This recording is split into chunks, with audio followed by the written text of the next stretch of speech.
cherche ta face, alors je viens à toi. Et tout en moi est ému par ton amour, captivé par qui tu es. Conduis-moi à te connaître plus encore. Je veux m'approcher de toi, laisser mes peurs derrière moi. Seigneur, viens toucher ma vie à nouveau.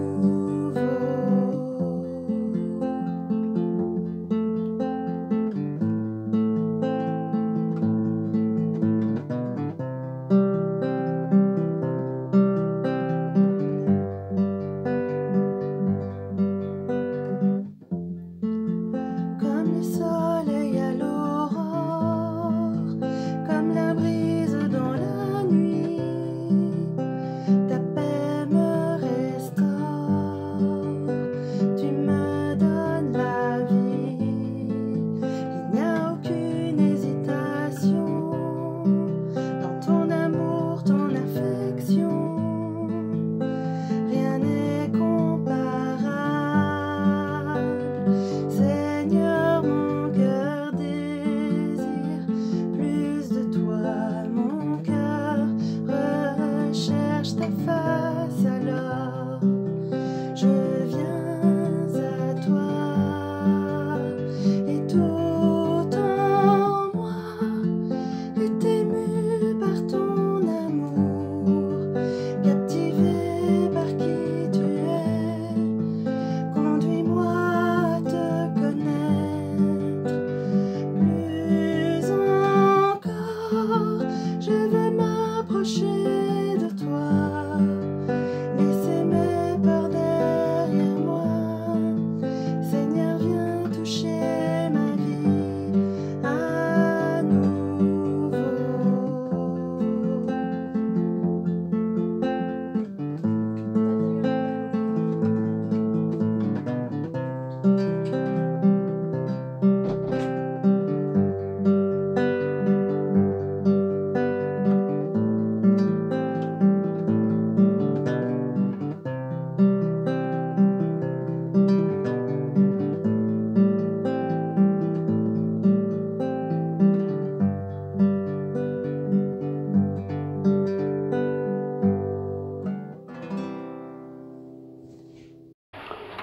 Le sujet de ce matin, c'est un sujet, disons, un peu délicat pour parler entre nous, ça va, mais pour parler avec ceux qui ne sont pas très familiers avec la réunion de chrétiens et tout ça, c'est peut-être un peu plus délicat, et pourtant, je n'ai rien inventé.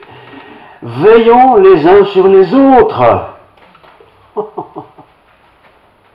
Veillons les uns sur les autres. On dirait que c'est le commissaire de police du coin qui vient voir s'il y a encore quelqu'un dans la maison. Non, c'est pas ça du tout. Et pourtant, le Seigneur nous apprend, nous allons le voir ensemble, à veiller les uns sur les autres. C'est pas contrôler les uns les autres, c'est veiller, être attentif à l'autre. L'autre, c'est celui qui est à côté de moi, devant, derrière, celui que je rencontre, celui qui me téléphone. L'autre, veillons les uns sur les autres. Maman dit au fils aîné, « Mon petit chéri, excuse-moi, mais je dois m'absenter. Pas longtemps, quelques instants. Mais quand tu es le fils aîné, tu vas veiller sur tes frères et sœurs. Et tu feras bien attention, tu sais ce qu'il faut faire.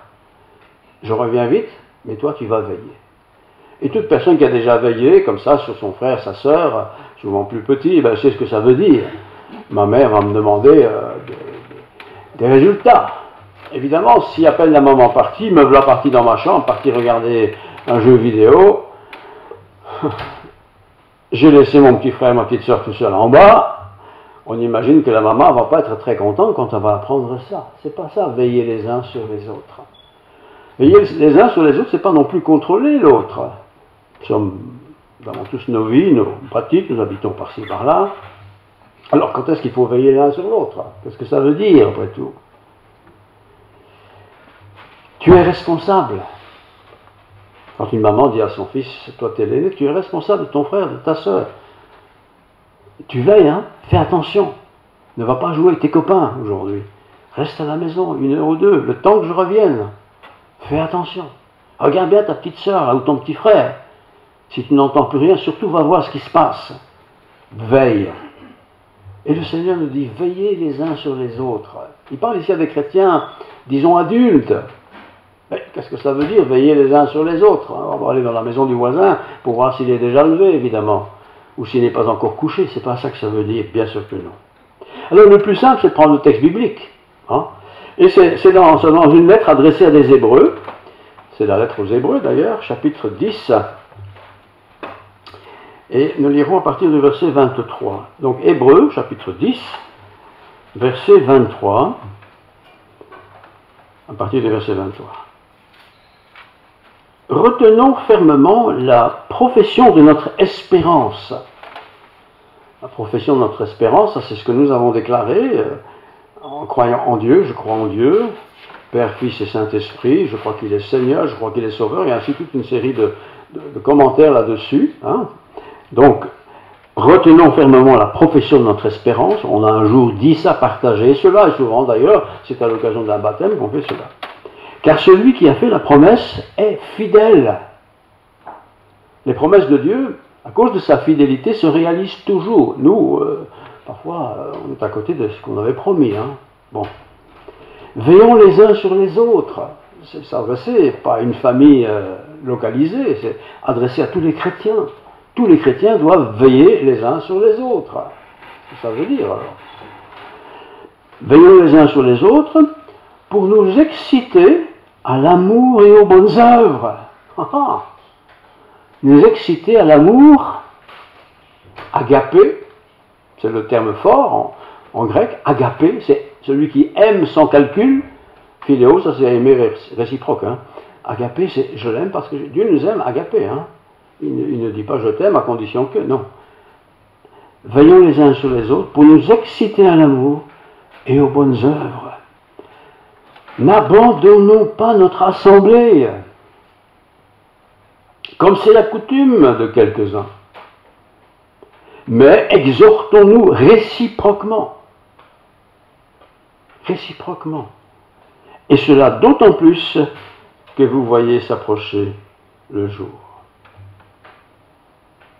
Ou tous qui avaient été mamans et qui avaient des enfants, et si en plus l'enfant c'est un garçon, l'aîné c'est un garçon, dis mon chéri, je dois faire une course, tu veilles sur ta sœur, ou tes sœurs, ou tes frères. J'en ai pas pour longtemps. Tu vas veiller sur eux. Tout le monde sait ce que ça veut dire. Ça veut dire que je dois faire attention. Est-ce qu'ils sont toujours là? Est-ce qu'ils ne font pas de bêtises? Est-ce qu'ils sont respectueux? Enfin, toutes ces choses-là. Veillons les uns sur les autres. Ce texte n'est pas écrit pour des enfants. Il est écrit pour tout chrétien. Et en particulier des chrétiens hébreux. Ce sont des juifs qui étaient devenus chrétiens. C'est ça l'épître aux Hébreux. C'était des juifs qui étaient attachés à la tradition, aux lois de l'Ancien Testament d'une manière très stricte. Mais maintenant que tu es devenu chrétien, c'est pas pour être attaché à des lois chrétiennes, c'est pour simplement vivre dans la reconnaissance éternelle de ce que Dieu a fait pour moi. Fini les obligations sociales, fini les règles et les lois. Christ a changé ta vie, tu es mon enfant. Mais veille l'un sur l'autre. Et nous sommes une communauté ici ce matin. On n'est pas 10 000, mais en serait 10 000, ce sera la même chose.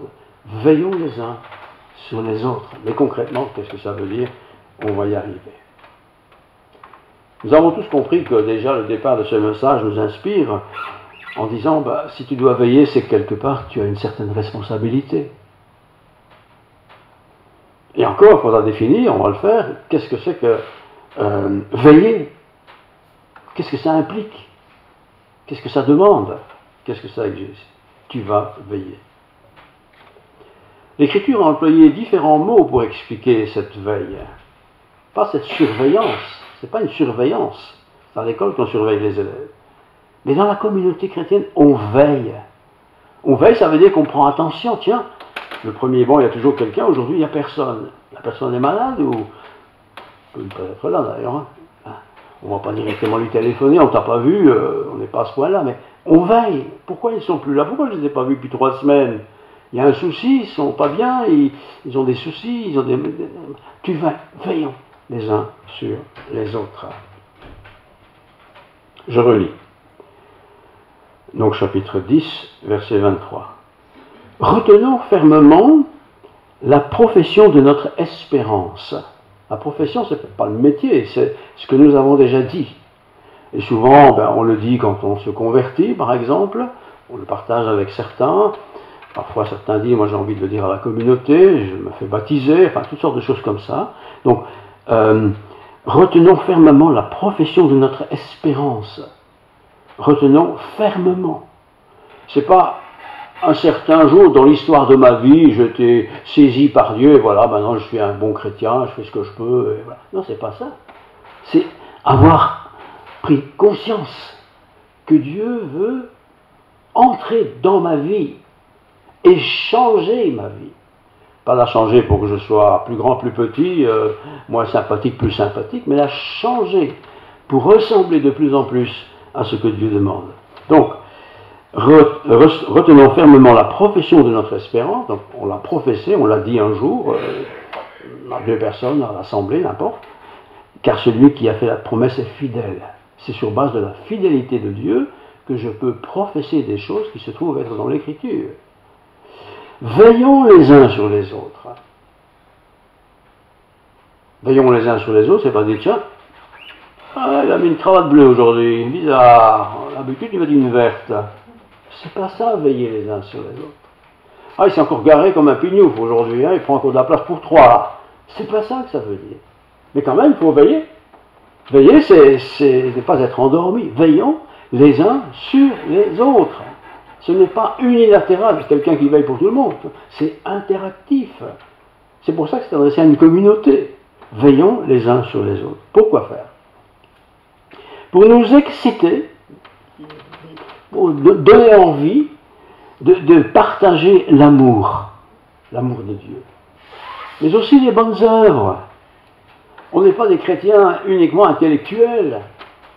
Ce n'est pas une philosophie, la foi. C'est une croyance, c'est la bonne croyance, mais c'est aussi une croyance qui implique un service. Je fais quelque chose, ou beaucoup de choses d'ailleurs. Et une des choses qui est la plus délicate, sans doute, puisque l'auteur le rappelle, n'abandonnons pas notre assemblée. Une des choses qui est la plus fréquente, c'est pas qu'on est moins chrétien que la semaine d'avant, mais c'est qu'on abandonne son assemblée, son lieu de rassemblement. Si on a déménagé, forcément, on va aller ailleurs. Mais si on est toujours dans le même quartier, pourquoi ne va-t-on plus à l'église? Pourquoi ne va-t-on plus au lieu de rassemblement, à l'assemblée? Qu'est-ce qui se passe? Est-ce qu'il s'est passé quelque chose? Et si c'est oui, est-ce qu'il n'y a pas moyen de solutionner ce quelque chose? N'abandonnons pas notre assemblée. Abandonner, c'est je n'y vais plus, hein. C'est ça, abandonner. N'abandonnons pas notre assemblée. Comme c'est la coutume de quelques-uns. Tout le monde ne fait pas ça, mais il y en a qui le font. On quitte cette assemblée-là et on va dans une autre. Et puis de là, on va encore dans une autre. Et il y en a qui vont comme ça le tour du monde, hein, dans toutes les assemblées. Parce qu'il y a toujours quelque chose qui ne leur plaît pas. Les bancs sont trop durs, les coussins ne sont pas assez mous, le prédicateur est trop long, ou il est trop court, enfin, bref, tout ce genre de choses. N'abandonnons pas notre assemblée comme c'est la coutume de quelques-uns. Mais, exhortons-nous. S'exhorter, c'est s'encourager. Réciproquement. C'est pas moi qui exhorte tout le monde, c'est réciproquement, nous nous exhortons tous les uns les autres. Je ne peux pas exhorter tout le monde, vous non plus. Mais on a des amis, on a des relations plus particulières avec l'un avec l'autre, c'est humain ça. Alors, on doit exhorter l'autre, l'encourager l'autre. Ça veut dire au moins prendre conscience que ça fait 3 ans que je ne l'ai pas vu. Est-ce qu'il est encore vivant, quoi? Exhortons-nous les uns les autres, réciproquement, donc on doit accepter que ce soit aussi dans les deux sens, et cela d'autant plus que vous voyez s'approcher le jour. Le jour en question, ce n'est pas ma retraite, le jour en question, c'est le retour du Seigneur. Et nous tous qui avons une certaine expérience de la vie chrétienne, on se rend bien compte que les choses ne vont pas dans le bon sens de l'histoire. On voit bien que les choses avancent comme le Seigneur l'a annoncé. Et il dit par exemple, quand je reviendrai, un exemple, hein, trouverai-je encore la foi?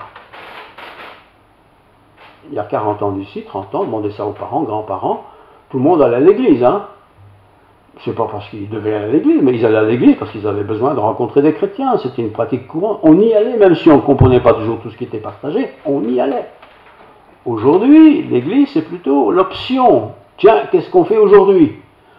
Bon, il pleut, c'est moche, bon, on va aller à l'église, tiens. Oui, c'est comme ça ou c'est pas comme ça? J'y arrive à mon sujet. Tu es responsable. Nous sommes tous responsables des autres. Je ne suis pas responsable pour m'intégrer dans sa vie familiale, mais je suis responsable de sa vie chrétienne. Je suis responsable de sa manière dont il partage sa vie chrétienne. Alors on se dit, je vais me mêler de sa vie, c'est pas mon problème, c'est son problème. Oui, c'est son problème, mais nous devons nous exhorter les uns les autres. Comment puis-je exhorter quelqu'un que je ne vois jamais, ou qui je ne téléphone pas, parce qu'aujourd'hui c'est facile, on peut téléphoner, il y a beaucoup de moyens de communication, mais à l'époque de l'auteur ici, il n'y avait pas tout ça, donc il fallait forcément rencontrer la personne. Mais quand même, sans devoir se déplacer. Est-ce que moi j'ai déjà exhorté quelqu'un? Tiens, je ne t'ai pas vu depuis 3 semaines, tu es bien, tu es malade, tu as un souci, je peux prier pour toi, enfin, tout ce genre de choses, quoi. Je vous lis encore verset 23, je relis. Hein. Retenons, donc, Hébreux 10, verset 23, retenons fermement, retenir fermement, être bien accroché, la profession de notre espérance. La profession de notre espérance, c'est chez chacun. Chacun qui un jour a laissé le Seigneur entrer dans sa vie, voilà, en mots simples, il s'est converti. Il n'est pas devenu protestant ou catholique ou bouddhiste, il est devenu chrétien. Il a voulu suivre Christ. Il a accepté que Christ soit le maître dans sa vie. Mais ce n'est pas le tout de le faire une fois dans l'histoire de sa vie, c'est le faire toujours. Pas répéter toujours les choses, mais le vivre toujours. Donc, il dit, retenons fermement la promesse de notre espérance. C'est un engagement qu'on prend. Par exemple, quelqu'un qui se fait baptiser, si c'est un bébé de 2 mois, lui ne sait pas. Si c'est quelqu'un qui a la tête sur les épaules et qui a de l'intelligence, il saura ce qu'il a fait. Il va se faire baptiser pour une raison bien précise, parce que le Seigneur le commande. Et le Seigneur le commande pour que moi je me fasse baptiser. Ah, c'est baptisé, comment ça fonctionne? Il y aura prochainement un service de baptême, vous pourrez voir comment ça fonctionne. Car celui qui a fait la promesse est fidèle. On ne se base pas sur le discours d'un prédicateur, on se base sur le discours de Dieu. Car celui qui a fait la promesse, c'est Dieu, est fidèle. C'est sur le sens de la fidélité qu'il nous faut copier notre propre vie. Et posons-nous la question, est-ce que moi je suis quelqu'un de fidèle? Déjà être fidèle à son mari et à sa femme, c'est pas facile. Oui, certains le font très bien, d'autres, c'est pas très net, hein. C'est la même chose avec Dieu. Donc, car celui qui fait la promesse est fidèle. Dieu est fidèle. Dieu ne change pas. Jamais. Tout ce qui est dit de Dieu concernant les humains, il le maintient et il le maintient pour tous ceux qui l'acceptent. Veillons les uns sur les autres. Ça, c'est déjà autre chose, parce que pour veiller, il faut rencontrer l'autre. Alors, on veille les uns sur les autres pour nous exciter à l'amour et aux bonnes œuvres. C'est pas pour veiller pour aller fouiner dans la maison du voisin, mais c'est veiller pour encourager l'autre à maintenir sa foi vivante. Tiens, c'est quand la dernière fois que tu as ouvert la Bible? Tiens, c'est quand la dernière fois que tu as prié? Tiens, c'est quand la dernière fois que tu as chanté? C'est quand la dernière fois que tu as été à l'église? C'est quand la dernière fois où tu as parlé de Dieu à quelqu'un? On doit s'encourager, s'exciter les uns les autres. Pas pour contrôler, mais pour nous donner envie ou nous rappeler que c'est notre travail, notre service, notre ministère. Et il continue, l'auteur des Hébreux. N'abandonnons pas notre assemblée. Nous sommes ici assemblés ce matin. Il y a des bancs qui sont vides. Vous pourrez être plein. Ouais. Certainement tout le monde a une belle excuse, le problème n'est pas là.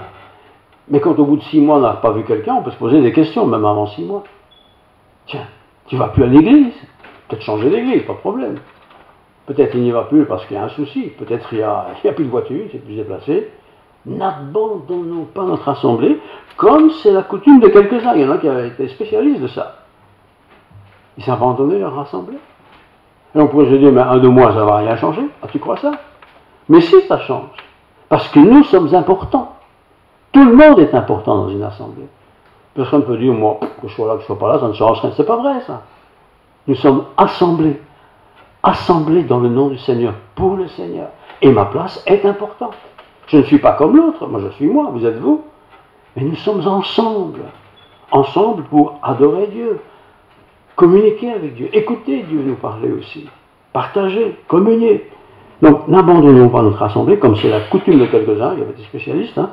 Nous exhortons, mais exhortons-nous réciproquement. On pense souvent que c'est le pasteur, les anciens, c'est leur métier. Allez, tu vas dire à quelqu'un qui n'est pas vu depuis 3 mois, tu vas lui tirer les oreilles. Oui, il peut le faire, mais c'est chacun dans sa sphère, dans son monde, dans son quartier, oui, là où il est. Exhortons-nous. Exhortons, c'est pas imposer, c'est donner du courage, mais tu devrais quand même reprendre le contact, parce que c'est pas bien de rester comme ça. Exhortons-nous réciproquement. Attention, ce mot est important, parce que c'est pas moi seul qui parle à tout le monde, et je te tire les oreilles, et je te tire les oreilles. C'est réciproque. L'autre doit aussi pouvoir me tirer les oreilles, parce que je ne suis pas parfait, personne n'est parfait d'ailleurs. Exhortons-nous réciproquement. Et cela, d'autant plus que vous voyez s'approcher le jour. Ici, la vision, je pense, elle concerne la fin des temps. Le Seigneur va venir bientôt. Et tout chrétien sait que le Seigneur va venir bientôt. Hein? Quand, je ne sais pas, mais bientôt. Mais c'est peut-être aussi un autre bientôt. Peut-être la semaine prochaine, je serai plus vivant. Qu'est-ce que j'aurais fait la dernière semaine de ma vie, ou le dernier mois de ma vie, ou la dernière année de ma vie? On a besoin d'être exhorté. Il ne s'agit pas, parce qu'on n'a pas vu Berthe ou Jules, qu'on va les téléphoner, on ne t'a pas vu, un problème, non, c'est pas ça. Mais quand même, quelqu'un qui est habitué de venir qu'on n'a pas vu, on se dit, bah, il est malade, je peux peut-être prendre ses nouvelles quand même, l'exhorter à ne pas s'isoler, parce que ça va très vite. Vous savez, le malin, ce que la Bible appelle le diable, c'est un malin, hein. C'est son nom, le malin. Et lui, il va toujours dire, écoute. Il fait beau. Regarde le beau soleil, tu vas quand même pas être enfermé dans un bâtiment tout sombre. Va dans le jardin. Mets ton smoking de jardin, bronze un petit peu, t'es tout blanc là. Ah, mais qu'il parle bien, mon petit mari. Il a raison, je ne vais pas à l'église. C'est ça l'idée. Et c'est pas comme ça qu'il faut fonctionner. D'autres diront, oui, mais j'ai du travail à faire. Bah oui, sûrement, tout le monde a du travail à faire. Mais Dieu a dit, tu travailles 6 jours. Le 7e jour, c'est le jour du repos. Tu ne travailles pas. En tout cas, si tu travailles, tu ne fais pas la même chose. Tu fais autre chose. Vous voyez? C'est important de s'exhorter les uns les autres. Et je sais bien, on pourrait dire, oui, mais enfin, tout le monde est adulte, tout le monde a le téléphone, si ça ne va pas, il peut me téléphoner. Oui, mais il ne va pas te téléphoner. Parce qu'il est en train d'abandonner la route. C'est toi qui dois prendre le téléphone peut-être. Et lui téléphoner au mieux, c'est d'aller sonner à sa porte. Bon, coucou, je viens boire une tasse de café. Ah, bon, d'accord, bah entre. Et qu'est-ce qu'il va me raconter, lui, avec son petit bobard? C'est ça, s'exhorter les uns les autres. Ce sont des petits versets dans l'Écriture qui ont beaucoup d'importance. Il ne faut pas aller exhorter l'athée du coin, il n'en a rien à s'y rêver. Et si on veut lui parler, on va lui parler de la bonne nouvelle. Oui, ça on peut faire. Mais on ne va pas exhorter quelqu'un qui ne va jamais à l'église de venir à l'église. Ça ne sert à rien de venir à l'église si on n'y va jamais. Mais si c'est quelqu'un qui a l'habitude, qui connaît l'église, et qu'on n'a pas vu depuis un certain temps, je dis, mais il faut quand même que j'aille le voir. Hein. Il est important, ce frère, cette sœur. On a souvent parlé ensemble. Exhortez-vous les uns les autres. Alors, le texte, verset 24, dit ceci. Veillons les uns sur les autres, pour quoi faire? Pour nous exciter à l'amour et aux bonnes œuvres. On ne va pas les casser les pieds à l'autre pour que le banc soit rempli. Ça n'a aucun intérêt, ça. Mais on va aller le voir, puisqu'on ne le voit plus, pour l'exciter, lui donner envie de revenir à ce qu'il a fait autrefois, manifester l'amour agapé. C'est pas l'amour philéo, c'est la sympathie, ça. On aime des gens, on n'aime pas des gens. Mais l'amour agapé, ça n'a rien à voir avec cet amour-là. C'est un amour qui va dans un sens. Je l'aime agapé, je l'aime parce qu'il est aimé de Dieu. Vous voyez, c'est différent ça. Donc quand quelqu'un ne vient plus à l'église, par exemple, je ne peux pas dire, bah, il est sympa, je vais aller le voir, lui il n'est pas sympa, je m'en fous, je vais aller le voir. Non, c'est pas ça. Il est aimé de Dieu. Il a donné sa vie à Dieu. Il est enfant de Dieu. Je vais passer l'éternité avec lui. Donc je vais aller le voir, je vais lui téléphoner, je vais prendre contact avec lui. Je n'ai pas envie qu'il se retrouve seul. Parce qu'avec le temps, bien sûr, l'ennemi de nos âmes va dire, c'est bien, cool, tu as passé le cap, ça fait 6 mois que tu n'as pas été, t'es bon. Et personne ne t'a téléphoné, non. On n'a peut-être même pas remarqué qu'il n'était pas là. Peut-être qu'entre-temps, il est déjà mort d'ailleurs, entre parenthèses. Hein. Excitez-vous à l'amour. Et pour s'exciter à l'amour, il faut prendre conscience que l'autre est aussi mon frère et ma soeur avec qui je vais passer l'éternité. Et il ne faudrait quand même pas que j'arrive dans le ciel de Dieu et puis je me dis, mais je ne sais pas si je vais les dire, moi ça fait longtemps que je ne l'ai pas vu, non, c'est pas comme ça que ça se passe non plus au ciel, hein, mais vous comprenez l'image. Hein? Excitez-vous les uns les autres. Alors, il y a toute une série de verbes qui sont utilisés. Verset 23, retiens, voilà, retenez fermement la profession de notre espérance. Un jour tu t'es converti, un jour tu as peut-être été baptisé, tu as dit à tout le monde qui était là, voilà, Dieu est entré dans ma vie, je veux le servir, je veux l'honorer, voilà, très bien. Et puis le temps a passé, 1 an, 2 ans, 3 ans, et tu sais comme disparu, quoi. Et si j'ai été témoin, je peux très bien dire, mais tu sais, je me souviens, dans ton témoignage, tu as dit ce que tu as dit. Qu'est-ce qui s'est passé? Pourquoi tu t'es découragé? Pourquoi tu as abandonné? Pourquoi on ne te voit plus? Qu'est-ce qui se passe? Qu'est-ce qui s'est passé? Car celui qui a fait la promesse est fidèle. Dieu n'est pas infidèle, lui. Il reste fidèle. C'est lui l'exemple. Parce que souvent, quand il y a quelqu'un qui quitte l'église, vous savez, c'est classique. Hein. Ouais, mais enfin, l'autre, il m'a fait une remarque, pas sympa. Bah oui, tu as fait une remarque, alors c'est pas sympa. Oui, alors, quel problème? Nous faisons toujours des choses qui ne sont pas sympas. Dieu a affronté ça toute son existence, des gens qui ne sont pas sympas avec lui. Retenez fermement la promesse de notre espérance. Notre espérance est en Dieu, tout le monde est d'accord avec ça. Notre espérance, nous avons tout ce qu'il faut savoir dans l'Écriture, nous savons ça aussi, mais nous devons le retenir. Le retenir, c'est s'en souvenir tout le temps, quoi. Tout le monde sait combien fait 1 plus 1, hein? 1 plus 1 égale 4, c'est encore pire, là. Ben, on sait que ça fait 2, mais nous avons appris toutes ces choses basiques de la foi. On les connaît. Alors les vivre et les partager, c'est tellement important, tellement important. Verset 24, veillez. Je dis, moi je ne me mêle pas de la vie des autres, je ne me mêle pas de mêler la vie des autres. Veillez, fais attention. Pourquoi tu ne l'as pas vu? Tu lui parlais tout le temps, tu buvais du café en bas, et tu n'as plus rien. Veillez. C'est pas aller sonner à 6 h au matin pour voir s'il est debout pour aller travailler, c'est pas ça du tout. Mais veillez. Il était toujours assis à peu près à la même place. Il était sympathique en plus. Et je ne le vois plus, je ne sais pas pourquoi. Il ne me répond même pas au téléphone. Parce que oui, tout le monde voit le numéro de téléphone de celui qui appelle, évidemment. Hein? Attention. Ensuite, il est dit, verset 24, veillons les uns sur les autres pour nous exciter, allez, on se remotive à l'amour. Ah oui, mais c'est vrai que je ne le vois plus parce que j'ai dit un mot difficile, j'étais un peu sévère, j'étais pressé, j'étais énervé, et je lui ai dit ça et ça l'a vexé, voilà. Donc je lui ai dit, bah tant pis, il n'avait pas été vexé, hein, mais il a été vexé. Nous sommes des humains.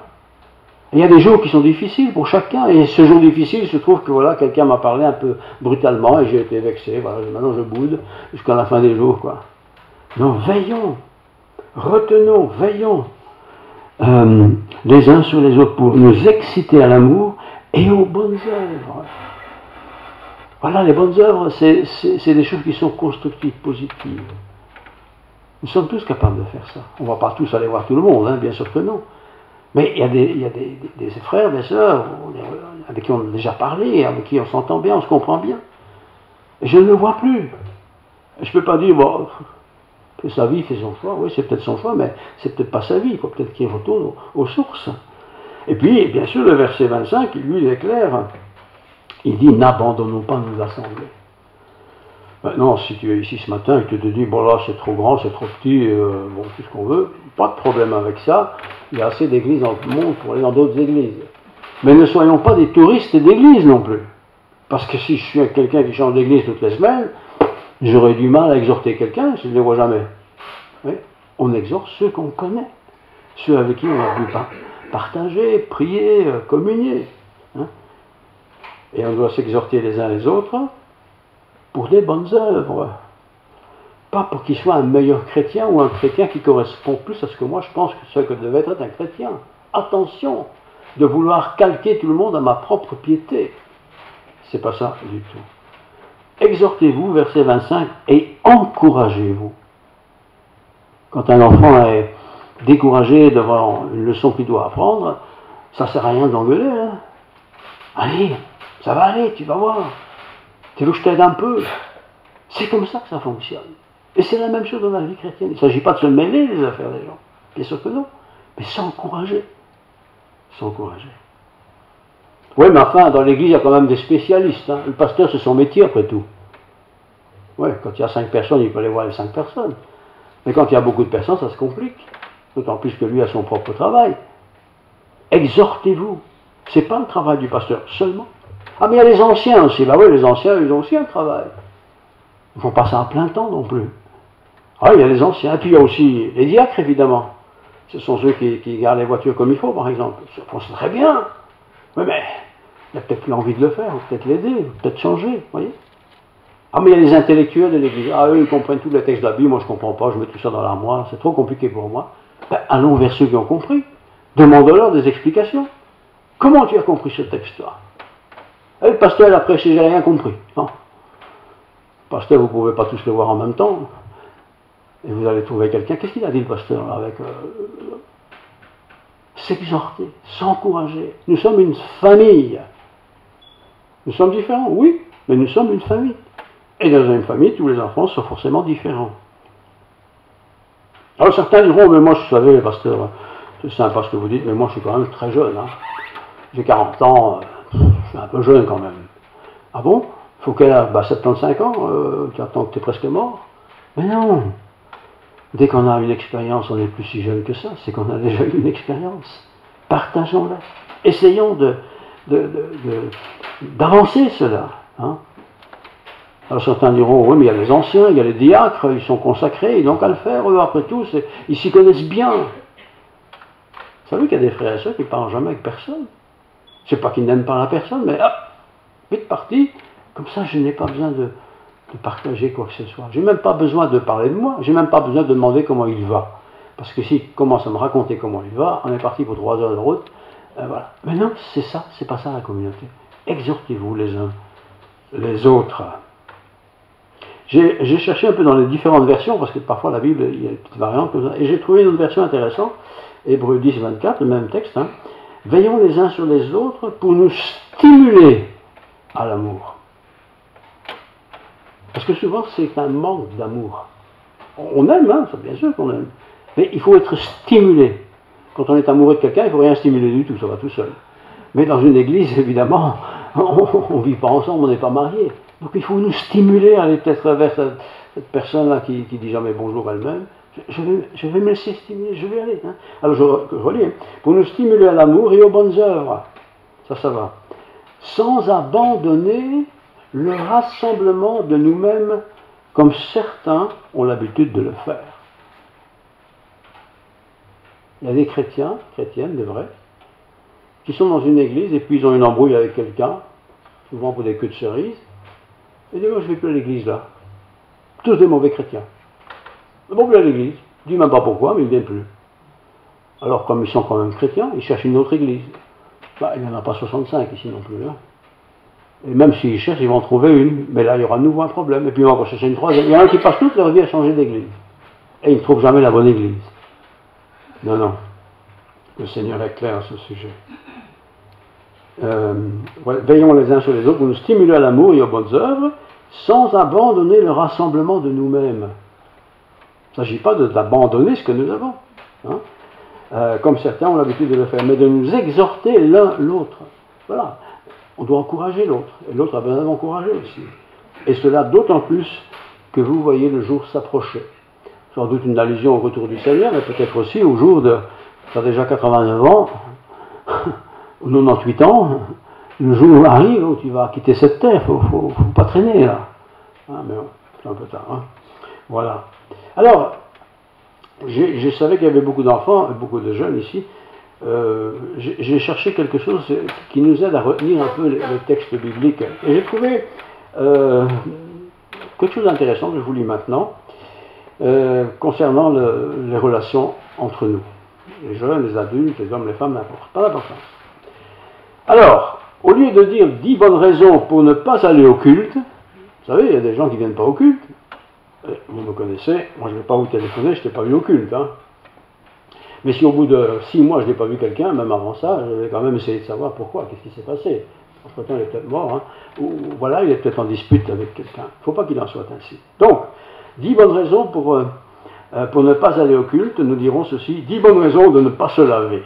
J'ai transformé ça avec se laver. On se lave hein, tous les matins, tous les soirs, enfin, quand on se lave, et on va comparer ça avec un peu la foi. Vous allez voir, c'est assez comique, et ça vous allez retenir, la foi vous allez oublier, c'est assez paradoxal. 10 bonnes raisons de ne pas se laver.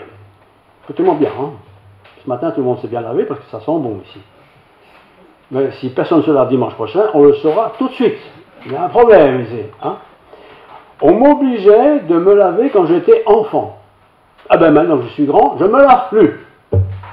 Ça c'est les gens qui disent quand j'étais petit, on m'obligeait d'aller à l'église, mes parents ils me cassaient les pieds avec ça. J'ai été obligé, donc maintenant je suis adulte, je n'ai plus besoin, je n'y vais plus. C'est souvent ce qui est invoqué. Hein. Deuxièmement, tout ce que veulent les fabricants de savon, c'est de prendre notre argent. Comparé à l'église, tout ce que les églises veulent, c'est prendre pas de pognon. Hein. Est-ce que c'est vrai ça? Ah oui, il y a une collecte. Bah oui, il y a une collecte. C'est même pas une collecte, c'est une offrande. Tu offres pas, c'est la même chose. C'est ton choix. Mais c'est souvent ce qui est mis en avant. Ils cherchent que le pognon des gens. Hein. Troisième point. Dis comment. Je me lave lors d'occasions spéciales, comme Noël et Pâques. Vous imaginez que vous vous lavez 2 fois par an. Il y a des gens comme ça qui disent, moi je vais à l'église 2 fois par an, à Pâques et à Noël, c'est bien. C'est comme si tu te laves 2 fois par an, quoi. Et ça te suffit. Entre-temps, hein, bon. J'ai rien dit, moi, j'ai simplement fait un geste, vous avez compris. Hein. Voilà.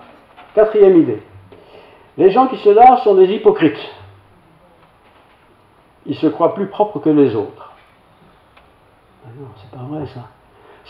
Tu n'es pas parce que tu es quelqu'un qui se sanctifie, qui essaie de découvrir la pensée de Dieu, tout ça, que tu es un hypocrite. Tu te laves, tu te purifies. Et quand on est chrétien, ben, on sait très bien qu'aujourd'hui je me suis énervé pour une queue de cerise. Je vais demander pardon. Pourquoi je me suis énervé là? Pourquoi j'ai boudé 2 jours avec ma femme? Pourquoi? Je vais demander pardon, quoi. Je me lave pas un jour, c'est pas trop grave. Aujourd'hui, j'ai travaillé beaucoup. Mais au bout de 2 jours, ça sera grave, hein. Ça sent, hein. Et le péché, c'est la même chose. C'est la même chose. Il y a tellement de sortes de savons. Je ne peux pas arrêter mon choix. Ça, ce sont les gens qui disent, moi, je ne vais plus à l'église, parce qu'il y a tellement de sortes d'églises, je ne sais pas laquelle est bonne. Il y a tellement de sortes de savons, tu ne sais pas laquelle est bonne, ben, il est temps que tu te laves alors. Hein. C'est comme ça. Encore. J'avais l'habitude de me laver, mais c'est devenu si ennuyeux que je me suis arrêté.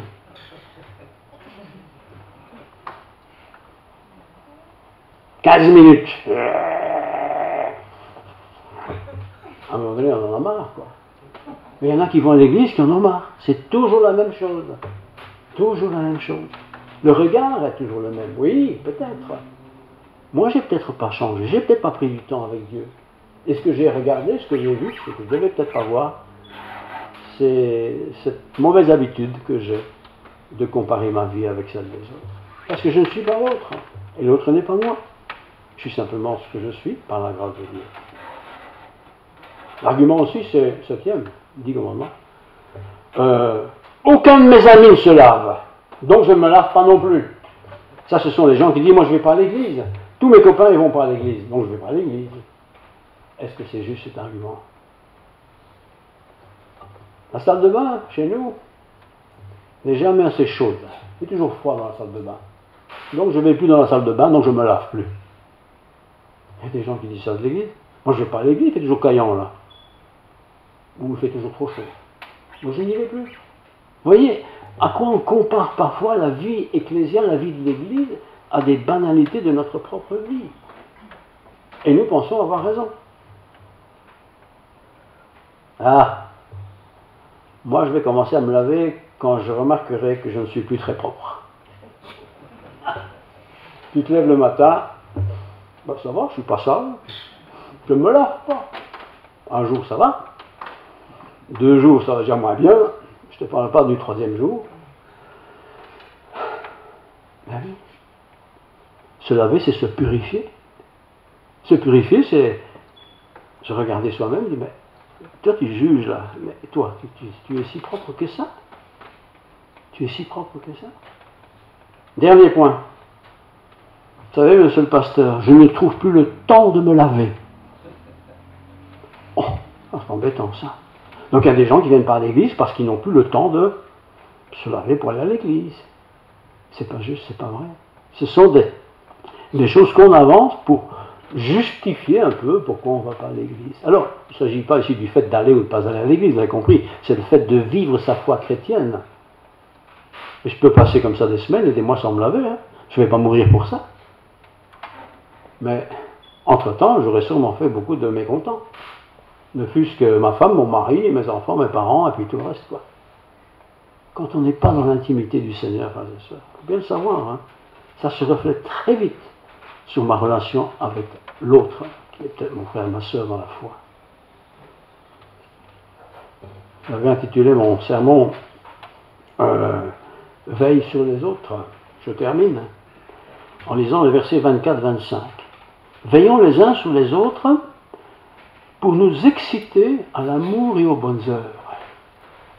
C'est pas veiller sur l'autre pour qu'il me fasse plaisir, mais c'est veiller sur l'autre pour l'encourager à manifester l'amour et aussi les bonnes œuvres, des actions bonnes, chrétiennes. N'abandonne pas ton assemblée. Tu te plais pas là parce que c'est trop froid, c'est trop chaud, c'est ceci, c'est cela. Pas de problème, il y a assez d'assemblées dans le monde. Hein. Va voir ailleurs, mais très vite tu verras que c'est pas mieux ailleurs. C'est comme celui qui dit, moi je me lave avec du Sunlish, pas cher. Mais c'est dur, c'est grand, c'est un gros morceau. Alors on change de savon. Alors on change 2 fois, 3 fois, 5 fois, 10 fois. On prend les savons de promotion, si c'est moi c'est de promotion. Hein. Voilà, mais ça ne sent pas très bon ça. Et on pourrait comme ça changer tout le temps. Et pour changer, il faut justifier. Alors le savon, il ne sent pas bon, donc je prends plus ce savon-là. Mais dans le fond, est-ce que c'est l'odeur qui me lave ou est-ce que c'est le savon lui-même qui me lave? Vous voyez, c'est ça la question qu'il faut se poser. Alors, verset 25, conclusion.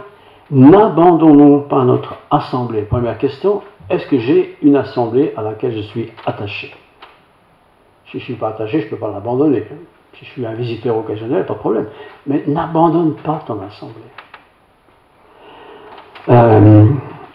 Comme c'est la coutume de quelques-uns. C'est au début de notre ère chrétienne, ça. Il y avait des gens qui changeaient d'église comme de chemise, quelque part. Hein.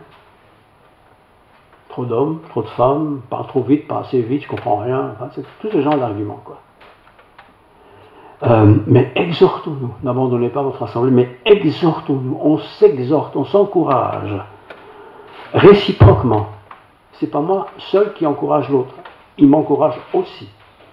Hein? Encouragez-vous réciproquement, et cela d'autant plus qu'approcher le jour, certainement qu'ils font allusion au retour du Seigneur, mais ça peut aussi être le jour de ma fin de vie, en fin de compte, hein, ou la fin de vie de quelqu'un. Tu vieillis, le temps passe, le jour final va arriver bientôt, ne perds pas ton temps, fais ce que tu peux, mais le mieux possible. Ton frère, ta sœur à l'église a été racheté comme toi par le Seigneur, il est enfant de Dieu. Si Dieu l'aime, pourquoi tu ne l'aimerais pas? Le racisme ne doit pas exister dans une église. Hein. La misogynie ne doit pas exister dans une église. Toi tu es une femme, toi tu es un homme. L'âge ne doit pas exister. Toi tu es vieux, toi tu es jeune. Pas comme ça. Nous sommes tous des rachetés. des rachetés. C'est Dieu qui nous rachète. Et je bénis Dieu. Donc lisez ce texte encore une fois à la maison. C'est facile, c'est pas long. Et après-midi, quand vous n'avez rien à faire, ça vous rappellera peut-être toutes choses. Et je relis une dernière fois le verset 24. Veillons les uns sur les autres pour nous exciter à l'amour et aux bonnes œuvres. Prions. Seigneur, merci pour ta parole. Ta parole est la vérité. Nous le savons bien, il n'y a rien à y ajouter, il n'y a rien à retrancher. Tout est dit pour notre sanctification. Mais nous le savons aussi, nous sommes ce que nous sommes. Et parfois nous sommes un peu violents dans nos propos. Ou d'un autre côté, nous sommes peut-être un peu prétentieux sur notre propre piété chrétienne. Nous sommes tous des pécheurs graciés. Nous sommes tous des pécheurs qui sont sous ta bonne garde. Merci pour ta présence en nous, par Jésus-Christ, par ton Esprit Saint. Merci pour ta parole qui est à notre disposition. Merci pour les lieux de culte, des millions de lieux de culte dans le monde. On se rassemble à quelques-uns pour partager sa foi, poser des questions, essayer d'augmenter sa confiance en toi, bref, toutes sortes de choses, Seigneur, qui sont à notre portée. Seigneur, je te prie de bénir cette assemblée, de nous bénir tous, et que ta grâce et ta miséricorde reposent sur nous tous, que ta paix inonde notre vie, que ton chemin soit éclairé par ton Saint-Esprit, que ta parole nous parle, nous imprègne, et que nous puissions nous laisser quelque part saisir par les directives que contient cette parole, que ton Saint-Esprit nous aide à comprendre et à vivre ces choses, et que de notre côté nous puissions nous aimer les uns les autres pour la gloire de ton nom. Amen. Amen.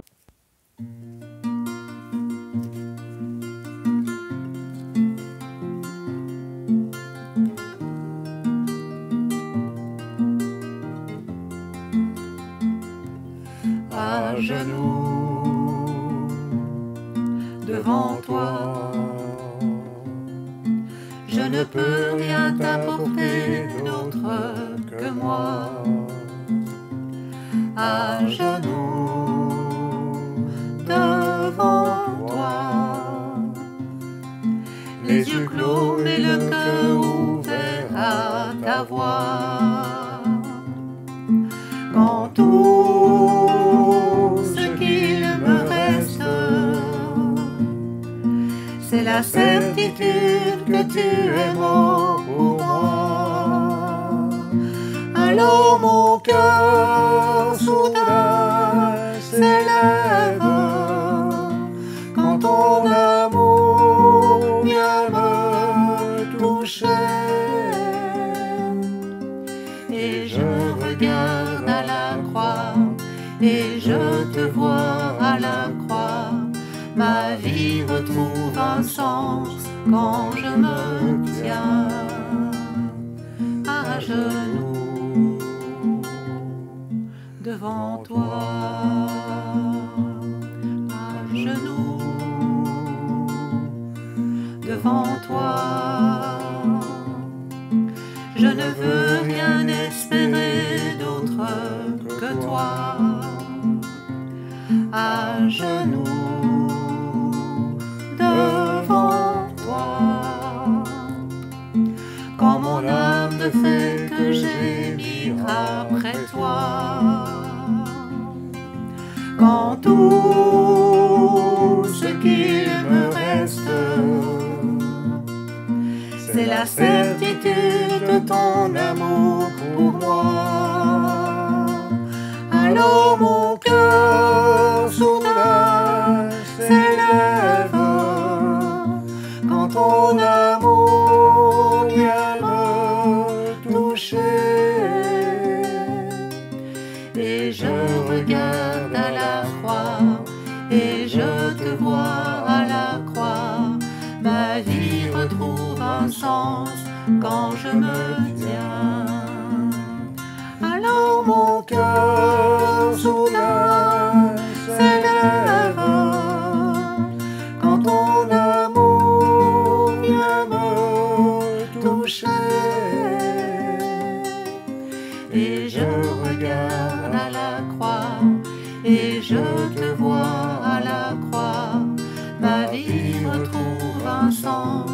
quand je me tiens à genoux